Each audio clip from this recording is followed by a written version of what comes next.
अस्सलाम वालेकुम व्यूअर्स, आप लोग देख रहे हैं ज़ैनी सीक्रेट रेसिपीज़। और ज़ैनी सीक्रेट रेसिपीज़ में आज बनने जा रहा है बहुत ही मज़े का केले का मिल्क शेक। चलें स्टार्ट करते हैं हम अपनी रेसिपी को। 6 अदद केले लिए हैं।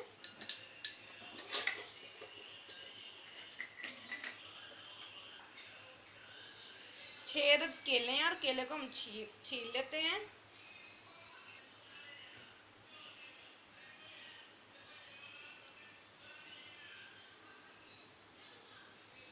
अब हमने अपने केलों को छील के और काट लिया है। अब इसके अंदर 2 टेबलस्पून में चीनी शामिल करूँगी।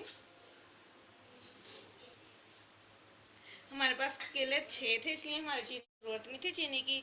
इसलिए अगर आप ज़्यादा मीठा पीना खाना पसंद करते हैं तो फिर वो अपने हिसाब से आप डाल सकते हैं। अब इसके अंदर हम दूध ऐड करेंगे।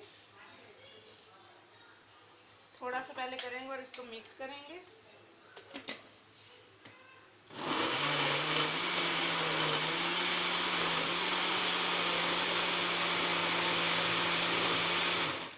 अब हम अपना बकाया हुआ दूध इसके अंदर शामिल करेंगे। बचा हुआ दूध शामिल करने के बाद इसको दोबारा से चलाएंगे।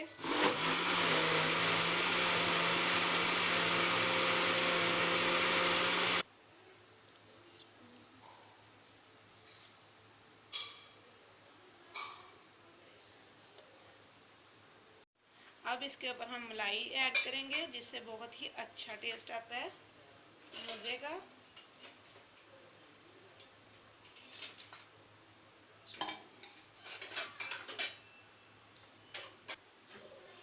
थोड़े से हम अपने बनाना इसके ऊपर भी लगाएंगे। मज़ेदार सा हमारा बनाना शेक बनके रेडी हो गया है। अगर अभी तक आपने हमारे चैनल को सब्सक्राइब नहीं किया तो करें, बेल आइकन पर प्रेस करना मत भूलिएगा। बहुत शुक्रिया वीडियो को